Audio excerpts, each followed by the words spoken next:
students, how are you all? Hope you all are doing very good. Let's start a new chapter today of class 3rd, which is chapter number 9, our Earth and its neighbors. Okay, chalo. See, the universe is a vast space filled with many galaxies, of which the Milky Way is one. The solar system consists of 8 planets, that is Mercury, Venus, Earth, Mars, Jupiter, Saturn, Uranus and Neptune. Planets revolve around the sun in a specific path called orbits. The planets do not have light of their own. In this lesson, let us read more about the Earth. So, हमारा universe चाहे एक vast space, बहुत बड़ा space जिसमें बहुत सारी galaxies है, और उन्हीं में से एक गैलेक्सी है that is milky way Galaxy. इस मिल्की वे गैलेक्सी में हमारा सोलर सिस्टम इंक्लूड होता है, एंड सोलर सिस्टम के अंदर कितने बेसिकली 8 प्लैनेट्स होते हैं, that is Mercury, Venus, Earth, Mars, Jupiter, Saturn, Uranus and Neptune. Okay, हर एक प्लैनेट क्या सन के अराउंड रिवॉल्व करता है, सेंटर में सन होता है, और ये 8 प्लैनेट्स इसके अराउंड होते हैं जो कि अपने स्पेसिफिक ऑर्बिट्स में, अपने स्पेसिफिक पाथ में रिवॉल्व करते हैं अराउंड द सन. प्लैनेट्स जो हैं, प्लैनेट्स की अपनी खुद की लाइट नहीं होती है, और इस चैप्टर में हम लोग किसके बारे में, अर्थ के बारे में डिस्कस करेंगे. सो अर्थ क्या है, ये आपका लैंड एंड वाटर से बना है. 3/4 of the earth is water, 1/4 is land. Earth का 3/4 सत्य तक का वाटर है, and 1/4 is land. It appears very big to us, but compared to the sun and other giant star, it is small. So अर्थ क्या है, हमें दिखता तो बहुत बड़ा है, लेकिन अगर आप इसे सन या बाकी कोई जॉइंट स्टार के साथ कंपेयर करें तो अर्थ काफ़ी स्मॉल है. Earth is surrounded by a layer of air. Earth के चारों तरफ एक लेयर ऑफ एयर प्रेजेंट है विच इज़ कॉल्ड एटमॉस्फेयर. उसके अलावा लैंड, वाटर, एयर, ये सभी चीज़ें क्या अर्थ को एक स्पेशल प्लेस बनाती हैं. इनफैक्ट अर्थ आपके पूरे सोलर सिस्टम का ओनली या अकेला ऐसा प्लैनेट है जहाँ पे लाइफ क्या है, पॉसिबल है या फिर एग्जिस्ट करती है. Next is shape of the earth. To us the earth looks flat. अगर हम अपनी बात करें तो हमें ऐसा लगता है अर्थ क्या है, फ्लैट है, लेकिन अर्थ की शेप कैसी होती है, लाइक एन ऑरेंज. ओके, सो अर्थ एक क्या है, ह्यूज बड़ा सा स्फेयर है, slightly flatten at the top and bottom. लेकिन थोड़ा सा फ्लैट है बॉटम एंड टॉप पे. अगर बात करें इस अर्थ की तो इस तरीके से क्या है, ये स्फेरिकल शेप है, बस इसके टॉप एंड बॉटम यहाँ पे थोड़ा सा फ्लैट होता है. Now look at the ship selling on water. अगर आप एक शिप को देखें जो वाटर पे सेल कर रही है तो आप क्या नोटिस करेंगे कि एक शिप आपकी सेल जैसे से शोर से दूर जाती है, फर्स्ट हुल यानी कि जो शिप का सबसे लोवेस्ट पार्ट होता है वो डिसअपियर हो जाता है आपको देखने में. उसके बाद शिप का मिडिल पार्ट नहीं दिखता, एंड फाइनली जो मास्ट है यानी कि जो फ्लैग पोल है शिप का पार्ट, वो आपका डिसअपियर होता है. सो ये कब होता है, this can take place only on a rounded surface. ये तब भी होता है जब आप इसको एक राउंडेड सरफेस पे देख रहे हो. ओके, अगर अर्थ फ्लैट होता तो पूरा का पूरा शिप आपका एक बारी में ही क्या हो जाता, डिसअपियर हो जाता, out of sight. Okay, same time पे photograph of the earth taken from space show that the earth is round. तो क्या स्पेस से अर्थ की बहुत सारी फोटोग्राफ्स ली गई है जिससे ये प्रूव होता है कि अर्थ की जो शेप है वो कैसी है, राउंड शेप है. Now the next topic is movement of the अर्थ. तो अर्थ क्या है, ऑल द टाइम मूव करता रहता है, एंड बेसिकली अर्थ के 2 टाइप्स ऑफ मूवमेंट आते हैं. Number 1 rotation and the other is revolution. सबसे पहले rotation of the earth. So the earth spin on its axis of the top all the time line. This line passes through the center of the earth vertically and joins the 2 poles. This line is called the axis, and the spinning of the earth on its own axis is called rotation. So earth क्या है, earth अपने axis पे ही क्या करता है, spin करता है all the timeline. यानी कि earth पे क्या एक timeline है इस तरीके की जो क्या earth के बिल्कुल center से vertically pass होती है, and इसके दोनों poles को join करती है. You can see this one. ये ओके, ये लाइन अर्थ के सेंटर से जाती है वर्टिकली, थोड़ा सा टिल्टेड होती है, एंड दोनों ही पोल्स पर, that is north pole and this is south pole, दोनों को ज्वाइन करती है.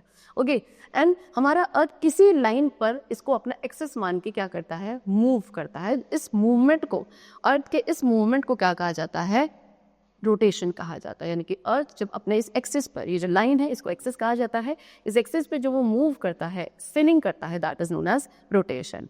अर्थ अपनी एक रोटेशन कंप्लीट करता है 24 आवर्स में, एंड इसी रोटेशन की वजह से जो डे एंड नाइट है वो होते हैं on the earth. Next is revolution of the earth. The earth not only rotates on its axis, it also moves around the sun in a fixed circular path called its orbit. अब अर्थ सिर्फ अपने axis पे ही नहीं move करता, वो क्या सन के around भी मूव करता है एक सर्कुलर पाथ में, एक सर्कुलर ऑर्बिट में, जिसको हम क्या कहते हैं, रोटेशन, रिवॉल्यूशन कहते हैं. दैट मीन्स जो मूवमेंट है अर्थ का around the sun in its fixed orbit is called revolution. And earth 1 year around 365 and 1/4 days का time period लेता है अपनी एक revolution को complete करने में around the sun. Now the next topic is the sun. sun क्या है? sun एक star है and एक बड़ी सी ball है blazing gases की, जो कि क्या करता है, vast amount of light and heat को प्रोड्यूस करती है. ओके, सन काफ़ी बड़ा है, इसकी अपनी खुद की हीट एंड लाइट होती है. It is million times bigger than the earth. Earth के कंपैरिजन में सन मिलियन टाइम्स बिग है ना.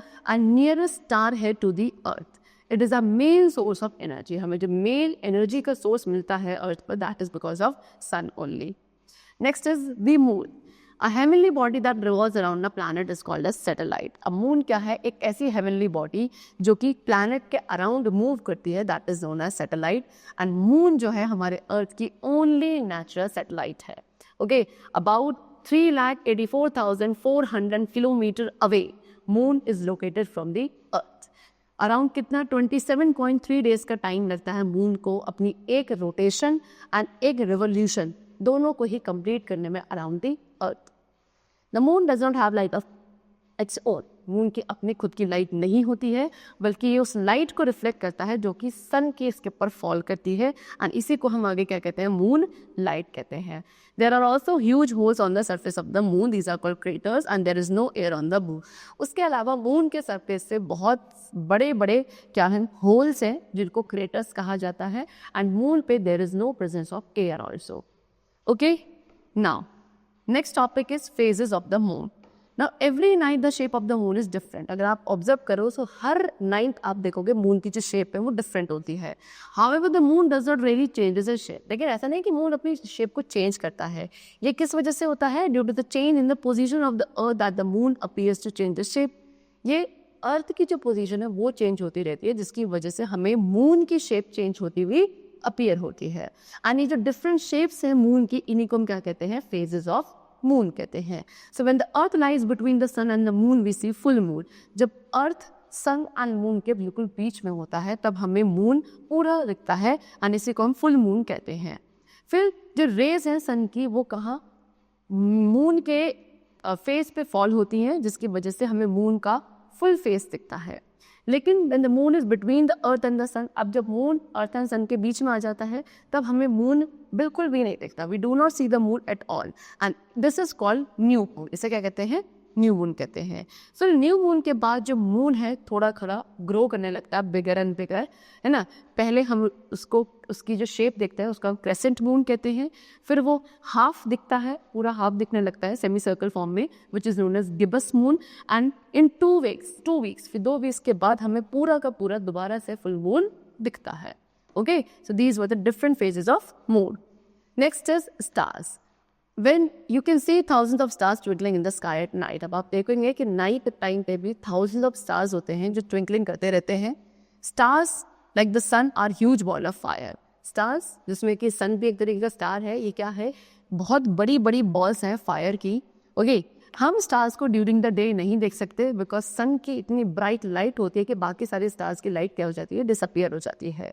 लेकिन नाइट टाइम पे जो हमारा अर्थ की साइड होती है वो सन से ऑपोजिट साइड फेस करती है, जिसकी वजह से सनलाइट नहीं होती है, and in darkness we are able to see the different stars. Next is constellations. The stars from the various patterns in the sky. अब स्टार्स क्या करते हैं, स्काई में डिफरेंट पैटर्न्स फॉर्म करते हैं.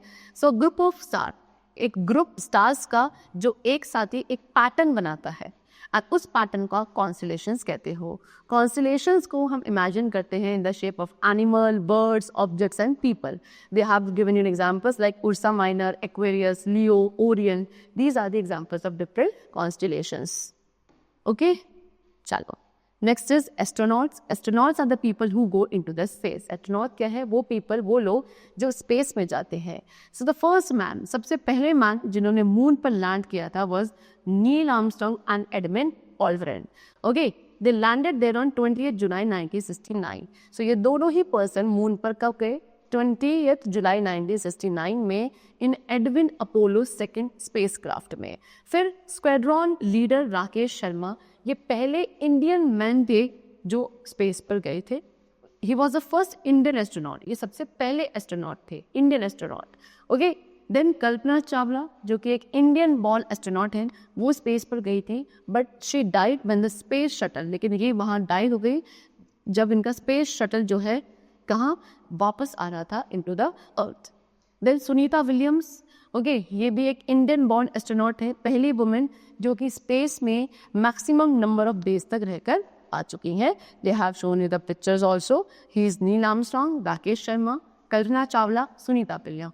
These all are the Indian astronaut. Okay? So that's all for the chapter. It's completed. I hope it was very clear to you. Let's meet very soon. Till then, take care and thanks to everyone.